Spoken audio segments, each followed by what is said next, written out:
Well, don't embarrass me tonight.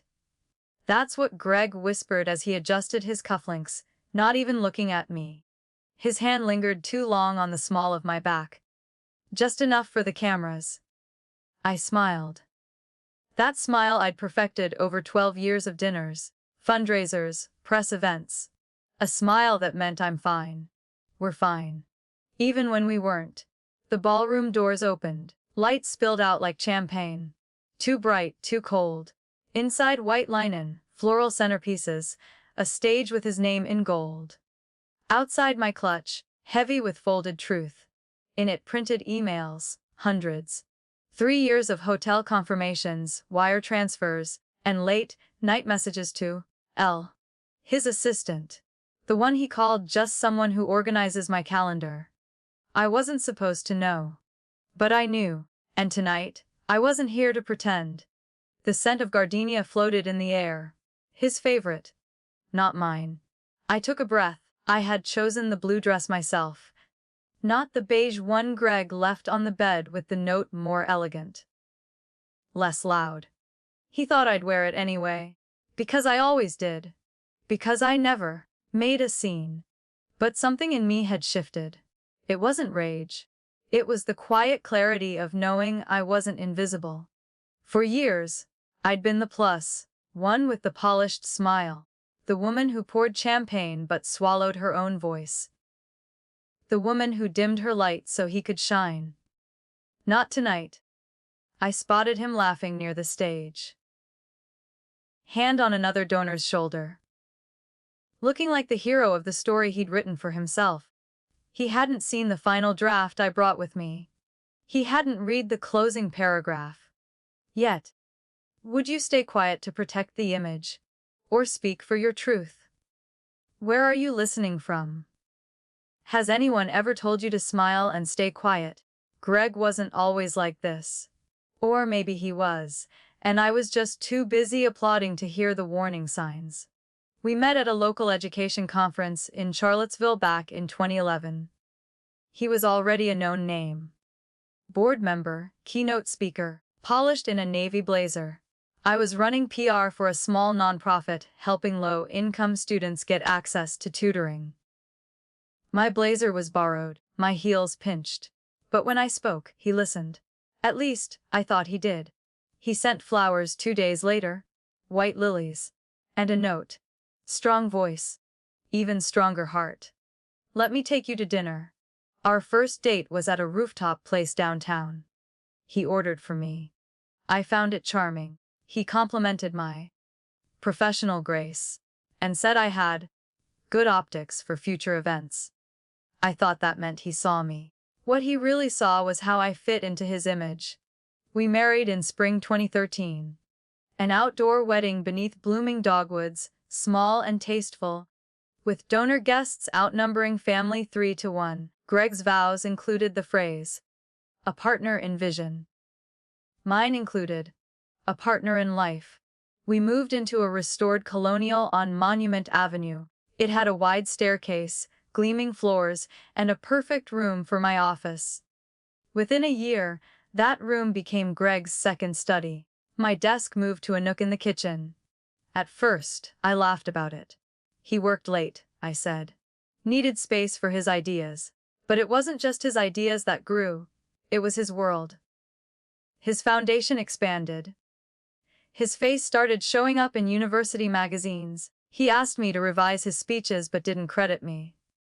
He liked it when I stayed elegant but quiet. Poised but low profile. Helpful, never demanding. By 2018, we were co-hosting scholarship dinners every quarter. I'd plan the entire event. Venue, food, scripts, guest lists. Greg would arrive 20 minutes before the first toast, step into the light, and speak like it was all his doing. He always thanked me with a smile. Privately, he called it, "Your strength, Caroline," making others look good. Somewhere between the second and third gala that year, I stopped writing in my journal. I stopped calling my sister. I stopped buying books. Our bedroom turned beige, just like the dress he picked. Safe, silent, staged. He never raised his voice. He didn't need to. His praise was precise, his critiques sharper than any slap. Don't share at the donor brunch. Okay? Maybe let me handle the introductions tonight. You're so good at holding the background together. When I got promoted to director of communications at my nonprofit, he didn't even blink. Said, "That's wonderful, Caroline. Just don't let it drain your energy for the real work." I stared at him. "My work is real." He smiled. "Of course it is." And then walked away. That night, I sat in my car outside our house for 23 minutes. Engine off. Radio silent. Hands in my lap.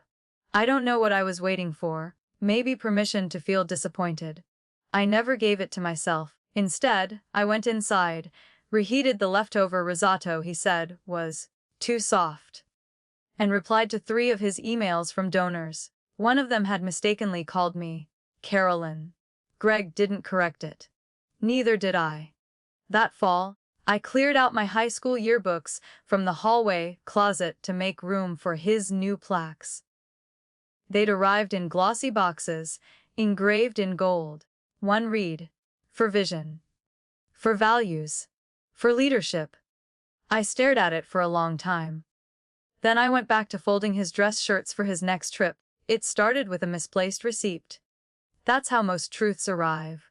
Quiet, crumpled, printed on cheap thermal paper. I was unpacking Greg's overnight bag after a 2-day conference in D.C. when I found it tucked beneath his cologne.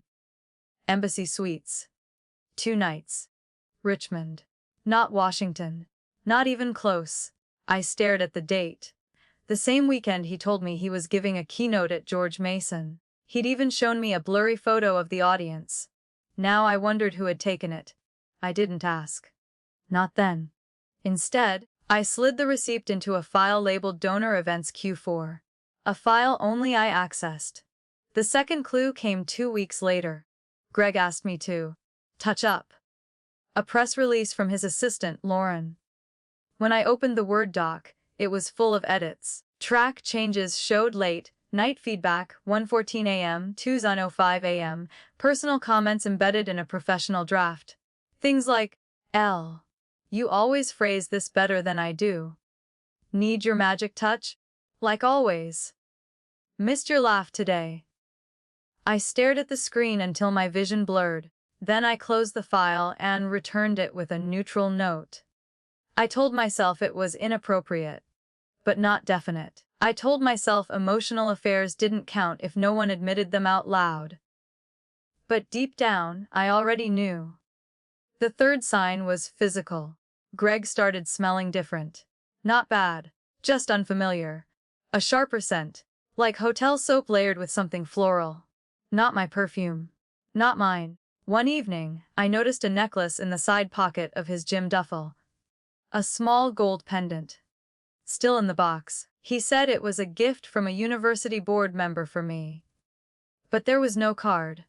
I nodded, then watched as he quietly tucked it into his locked desk drawer.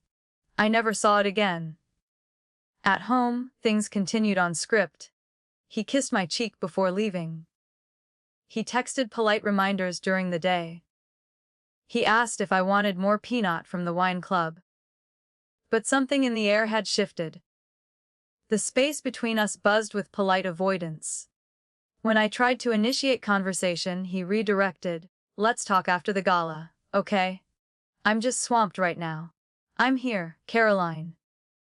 Don't invent problems." Invent. That word stayed with me. I wasn't imagining things. I was just finally noticing them. I began collecting. Not just receipts, but screenshots, calendar overlaps, emails forwarded to myself. I created a folder in my cloud drive, locked behind a password, named it Home. A cruel little irony. I printed one email thread, just one. It was a flight confirmation for 2. Greg and Lauren. Outbound to Chicago. A city where neither of them had family, work, or explanation. I folded it neatly and slipped it behind a photo on my bookshelf, the one from our 10th anniversary in Savannah. The frame was sterling silver. The photo was a lie. The day I realized Greg had booked a suite for Valentine's weekend. Without me. I didn't cry. I just stood at the kitchen sink, watching the dishwasher cycle blink. He walked in, kissed the top of my head, and said, "Let's not make a big deal out of Valentine's this year." Yeah. I smiled. Of course, I'd already learned. Big deals were for him. Quiet compliance was for me. That night, I opened a new notes folder in my phone. Titled it, "What They Forgot I'd Notice." The first line read, "The dinner reservation he never made." Then I added, the new password on his iPad. The unread Valentine's card I left on his nightstand. I hadn't confronted him. Not yet, because some betrayals don't scream. They whisper. They peel away tiny pieces of you, one by one, until all that's left is a woman smiling in pictures she doesn't recognize. I looked at the calendar. The spring gala was 8 weeks away. His name was printed on the invitations. Mine wasn't. I decided then. That would be the last time I stood behind his spotlight, and the first time I'd stand in my own. He was humming in the shower the morning I found the final piece. A familiar tune. Jazz, light, aimless. His voice echoed down the hallway while I wiped fingerprints off the dining room glassware. There was a dinner that night. Another donor. Another performance. I needed a charger. His briefcase was open on the kitchen counter. I reached in and pulled out a tangled cord, but something else slipped out with it. A folded piece of paper. It wasn't a receipt. It was a handwritten note. A woman's script. Slanted, soft. Thursday was everything. I still can't believe you read that poem out loud. You have a heart under that boardroom armor after all. Counting hours until next time. L. My hands trembled. Not from surprise, but from confirmation. Lauren. The same assistant who called me Mrs. Whitmore. With professional crispness. The same woman who once apologized for ordering almond milk instead of oat, like it would ruin Greg's week. That note was dated 3 days ago. He'd told me he was in Baltimore. I sat down. Very slowly. The kitchen was quiet now. His humming had stopped. I folded the note and tucked it under my coffee mug. And then I waited. When he came downstairs, he smelled like cedarwood and entitlement. Kissed my cheek, complimented my blouse, asked about the guest list for the evening. I didn't mention the note. Not yet. Instead, I looked him in the eye and said, "Do you still want me to introduce you tonight, or would you rather do it yourself?" He smiled. You're always better at softening the room. That smile. So familiar, so practiced, so false. I smiled back and quietly moved the note from under my mug to the inside of my planner. That night, he spoke like a man who'd never broken anything. Charming, confident, applauded. He thanked me again during his toast. Called me the glue behind the vision. I laughed on cue. Clinked glasses. Waved to the crowd. Then I excused myself to the ladies' room and cried silently into a linen towel. Not because I was heartbroken, but because I wasn't. I was done. Done shrinking. Done smoothing. Done hiding my intelligence behind his ego. Later that week, while he slept in his office chair, I opened his email on our shared iMac. I knew the password. He never thought to change it. Inbox clean. Trash, emptied. Archive nearly blank. But drafts, still there. That's where I found them. Emails never sent. Or maybe sent, then copied and pasted again. Some were work-related. Most weren't. You're the only one who sees me. I watch her drift farther away, and I don't even try to stop it. I keep waiting for her to notice. But she never does. He was writing about me, not to me. And not with remorse, but with narrative. He'd made me a ghost in his own story. The distant wife. The background noise. The cold perfectionist. He needed me small so he could justify his betrayal. So he could be the misunderstood man in his own novel. I copied the emails. All of them. Saved them to a flash drive. Slipped it into the lining of my old conference tote. The one from the year we met. I didn't know what I'd do with it yet. But I knew I wasn't deleting it. One night, I stood in front of our bookshelf. The one where we displayed all his awards. I pulled down the framed photo from our wedding day, the one where I was laughing, head thrown back, sunlight in my hair. I studied her for a long time.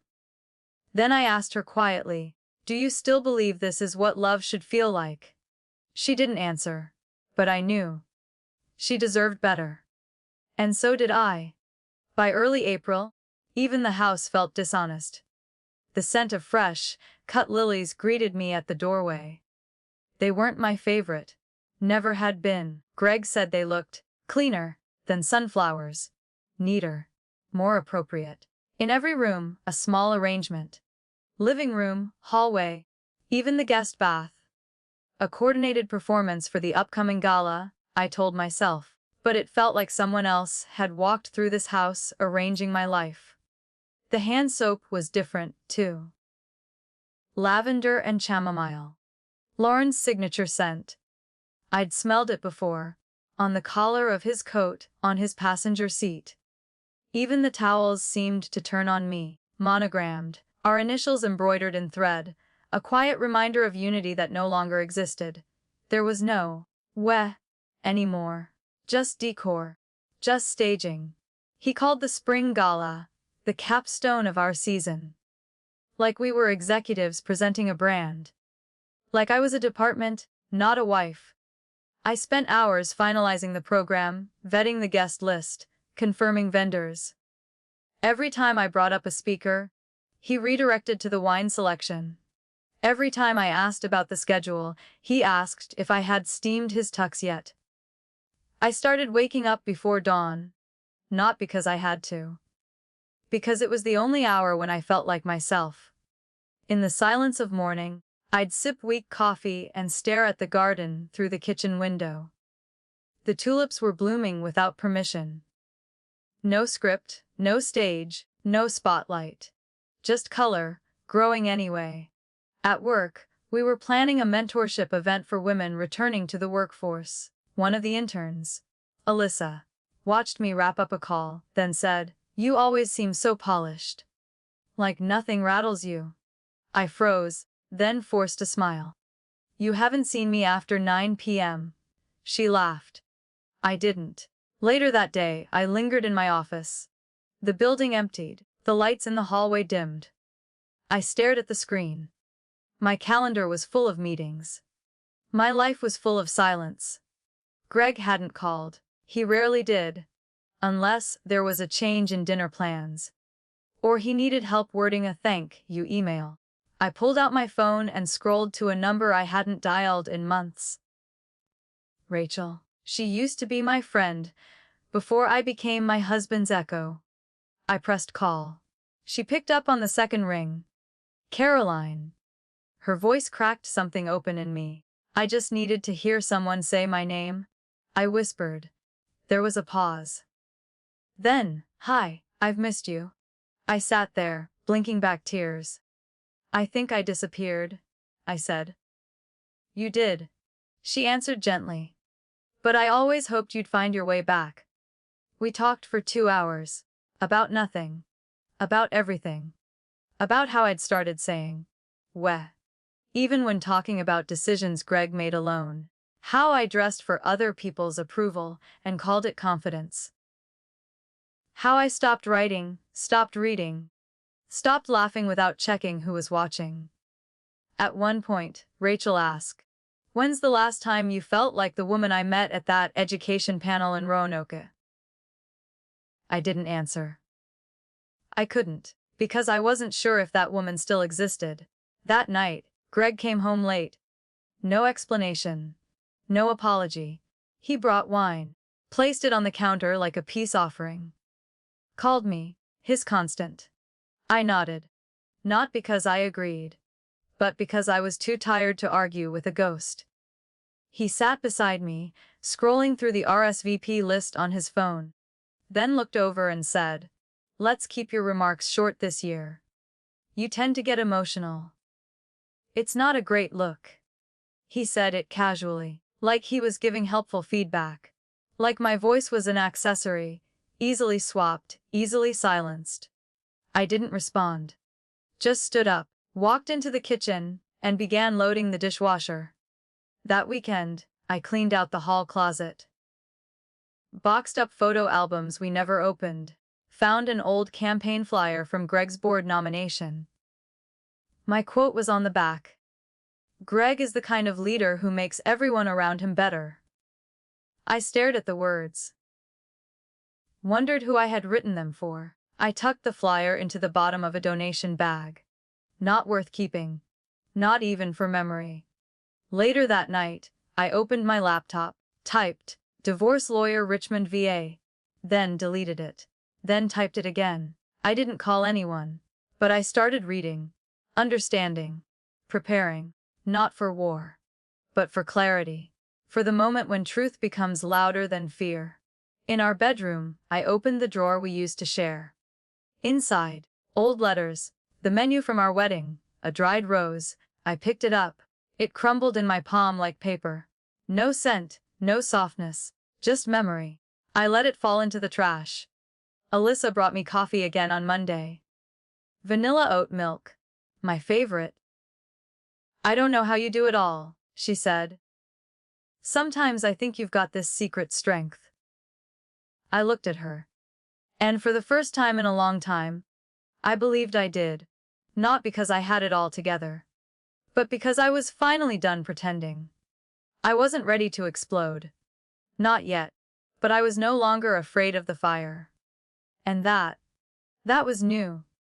I didn't mark it on the calendar. But I remember the moment the plan began. It was early May. Greg was in the living room, watching a documentary on leadership. He'd just asked me to fetch his charger. Again. Because it was closer to my side anyway. I brought it to him. Said nothing. Then walked upstairs. And opened a folder labeled June Gala, press kit. Inside wasn't a press kit. It was my beginning. I started slow. One document at a time. The hotel receipt I'd found. The note from Lauren now pressed flat beneath wax paper. Screenshots of calendar overlaps, pulled from shared apps. Flight confirmations with 2 passengers, one of them always labeled LD. I uploaded everything to a secure drive. Gave it a boring name, Garden Archive. No one would question it. I even included backups. 2 flash drives, hidden in separate handbags, one tucked behind an old grocery rewards card. The other slipped into my winter boots, untouched since February. I labeled them not with fear, but with clarity. That week, Greg called 3 times during office hours. Not to check on me, but to ask if the gala seating chart was ready, and whether I remembered to confirm with the violin trio. "I trust you," he said. Then added, "Just don't let it get messy this year. Clean transitions, minimal remarks, no surprises." No surprises. The irony made me smile. I contacted a lawyer. Her name was Valerie. She didn't blink when I said, "No, he doesn't hit me. But I don't exist in this house either." She asked for documents. I said I'd have them within 2 weeks. I told her about the gala. How I wasn't ready to leave before it. How I wanted to finish what I'd started. She nodded. "Justice," she said quietly, "doesn't always look like fury. Sometimes it looks like truth in heels." At night, I rehearsed what I would say. Not to hurt him, but to name what had happened. My voice shook the first few times. Not from fear, from dust. It had been so long since I'd used it. I printed a single sheet. A script, 3 minutes tight, no names, just facts, just the shape of what I had endured. I tucked it into my clutch, behind my lip balm and ID. Next to a folded photo of me and Rachel, from 6 years ago, at a community panel. I looked alive in that picture. Not curated. In the week before the gala, I began packing small things, not suitcases, just drawers, my journals, my college scarf, my mother's ring. Things Greg never noticed. Things I refused to leave behind. Susan, the neighbor 2 doors down, stopped me one afternoon as I checked the mail. "You look different," she said. "Is that good or bad?" I asked. She smiled. "Good." Like someone who finally exhaled. I stood there for a moment, hand on the mailbox, then asked, "Do you believe in quiet revenge?" She raised a brow. "I believe in clarity. The rest usually follows." 3 days before the gala, I booked a hotel room under a different name. A place downtown, quiet, small. They asked if I'd stayed before. I said no, but it felt familiar, like the version of myself I used to travel with. Confident, independent, capable of leaving. I stashed one of the flash drives in the room safe. Left a handwritten note: "If anything happens, send this to attorney Valerie Ford." Confidential. I didn't think anything would happen. But still. Planning is how women survive in silence. Preparation is how we escape it. The night before the gala, Greg poured wine into crystal glasses. We sat on opposite ends of the couch. "You nervous?" he asked. I shrugged. "About what?" He laughed softly. "Come on. Big crowd. Press. Donors. I just want things to go smoothly. No surprises." There it was again, that word. No surprises. I raised my glass. "To clarity," I said. He clinked it. Didn't question it. He never did. In bed, I lay awake staring at the ceiling. Greg's breathing was deep, even. I thought about all the times I swallowed disappointment to protect his pride. All the times I wore the dress he picked, said the line he wrote, erased myself for his applause. I thought about Alyssa, how she said I looked polished. About Rachel, how she said I disappeared. And I thought about the stage, the light, the microphone, the moment that was mine, not to destroy him, but to reclaim me. Would you go public with the truth? Or disappear quietly and start over? Have you ever prepared for your freedom in secret? Tell me below. How did you begin? Subscribe to EN Reddit Story for more real stories of quiet justice, closure, and empowerment after 40. The morning of the gala arrived dressed in gold light and silence. Greg had already left. He said he had prep meetings with the university team, but really, he just liked arriving early, greeting people first, staking his space, claiming the room. I sipped my coffee slowly. It had gone cold, but I didn't reheat it. The house felt like a theater after rehearsal. Quiet, too clean, nothing real left on the stage. I took one last walk through each room. Not to admire it, to say goodbye. The framed photo of us from the Savannah trip, still there, staged on the hallway table. The frame was slightly tilted. I left it that way. Upstairs, I opened the closet and touched the beige dress Greg had picked. Still wrapped in dry cleaner's plastic. Still unwanted. Instead, I reached for the one I had chosen. Dark navy, clean lines, open neckline. It made me feel mine. I took my time with my hair, my makeup. No more asking, "Do you think this is too much?" Let him wonder. Before I left, I opened the drawer one last time. The script was still there, one page, neatly folded, memorized, but still, I tucked it into my bag. I double-checked the flash drive. Still in its place, still my truth. I walked down the stairs, heels steady, heart quiet. I wasn't afraid. I wasn't angry. I was clear. The ballroom was already full when I arrived. Laughter rolled across the room like music. Strings played something light, forgettable. Waiters moved like choreography. I saw him near the stage, polished, smiling, wearing the tie I had ironed, telling a story he probably borrowed. He looked over, gave the nod. The "don't ruin this" look, the "remember your role" smile. I returned it with one of my own. But mine didn't shake.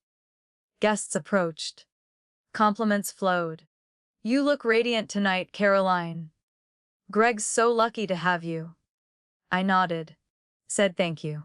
Held my glass like a prop. I made eye contact with the event coordinator. A young woman in a sleek black jumpsuit, clipboard in hand. She handed me the cue card for my introduction speech, smiled. You're up right after the president's remarks. Perfect. I stood backstage while the university president spoke. My palms were dry, not from nerves, from resolve. In my clutch, the script pressed lightly against my lipstick. In my chest, a silence that felt like thunder waiting to be released. I remembered Valerie's words, justice doesn't need volume, just truth. Please welcome Caroline Whitmore, partner, co-host, and the reason so many of tonight's details shine. Polite applause. Warm, empty. I walked onto the stage.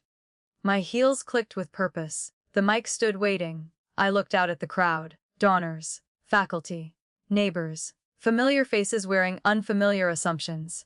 I smiled. Not for them, for me. Thank you all for being here tonight. It means something to gather. For education, for progress, for the future.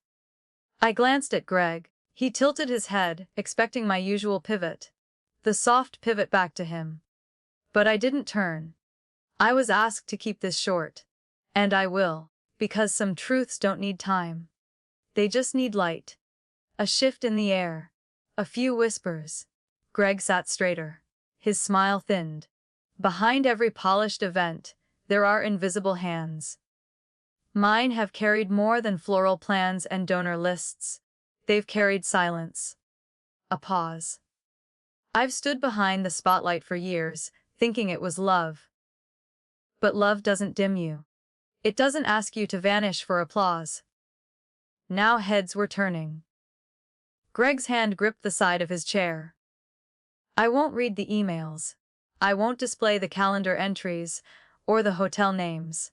But I have them, and I'm done protecting someone who never protected me. A sharp inhale from someone in the third row. I looked down. Briefly. Then back at them. I'm not angry. I'm awake. And when a woman wakes up, you don't owe her comfort. You owe her space. Silence. Not stunned. Not awkward. Sacred. I won't be here next year. Not at this gala. Not at this table. But I hope someone else stands in this spot. Fully seen. Fully hers. I nodded once. Stepped back.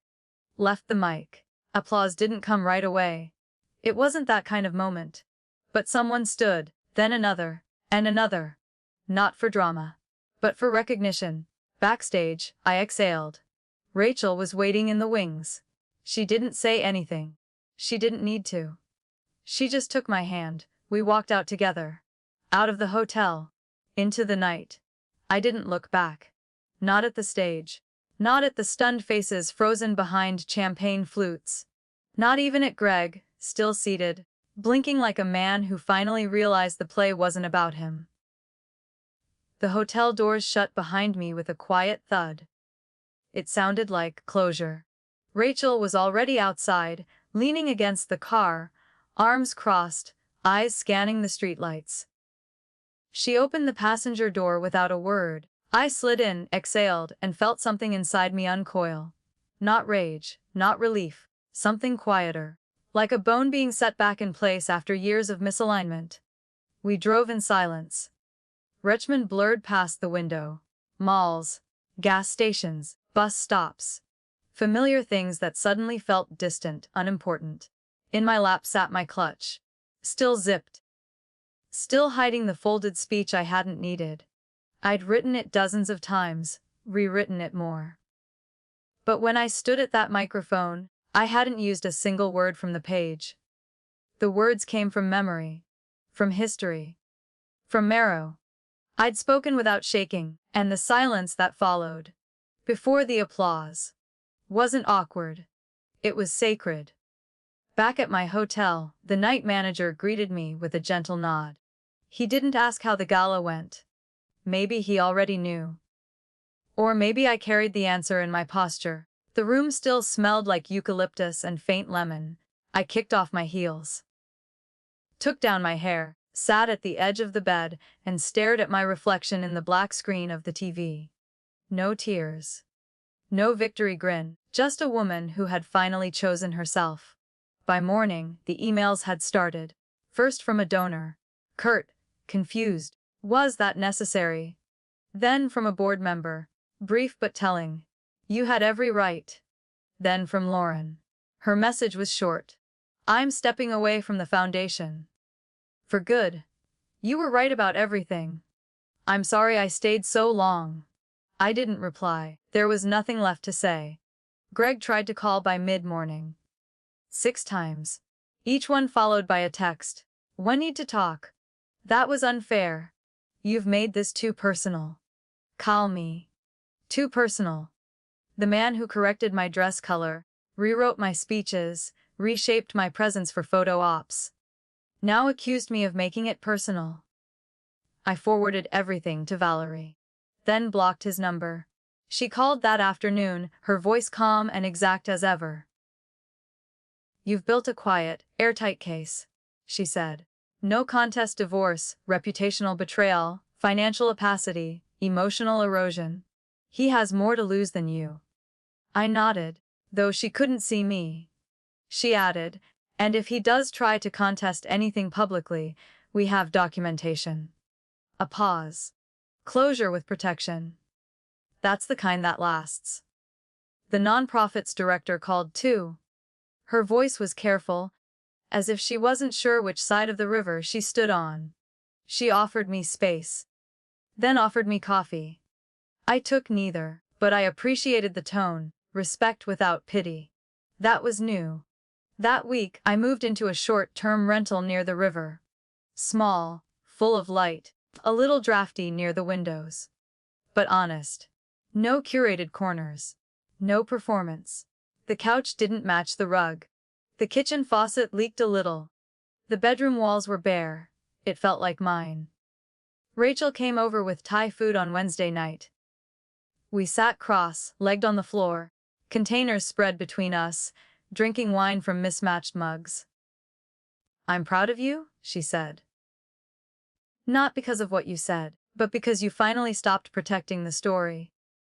I swallowed slowly. Do you think I was cruel? No, she said without blinking. I think you were clear. And clarity always scares people who benefit from your confusion. I nodded, and let the quiet settle around us like a blanket. By the weekend, I received a letter. Handwritten, shaky script, from a woman I barely knew, another board member, in her 50s. Widowed. I saw you that night. I saw someone I used to be, and someone I want to become again. Thank you. I kept the letter. Taped it inside my closet door, right next to a photo of me on stage, just me. No hand on my back, no arm around my waist. Alyssa emailed too. You once told me I hadn't seen you after 9 p.m. I think I finally did. And I hope I grow into that kind of strength. I replied that night. Don't wait. Strength doesn't arrive, it returns. You already have it. Just stop asking for permission to use it.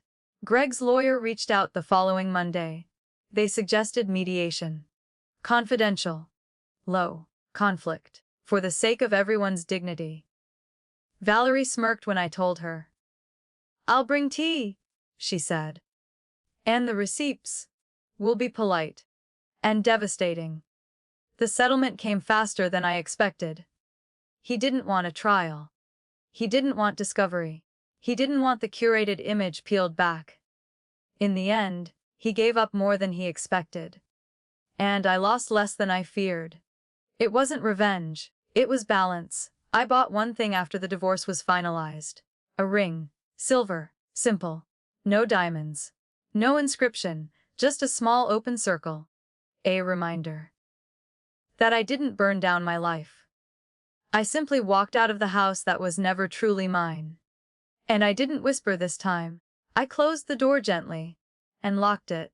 6 months later, mornings no longer felt like rehearsals. I didn't check my reflection before stepping into the kitchen. I didn't glance toward the hall to see if he was awake. Waiting, judging, quietly disappointed. Now I just moved. Freely. The floors creaked under my bare feet.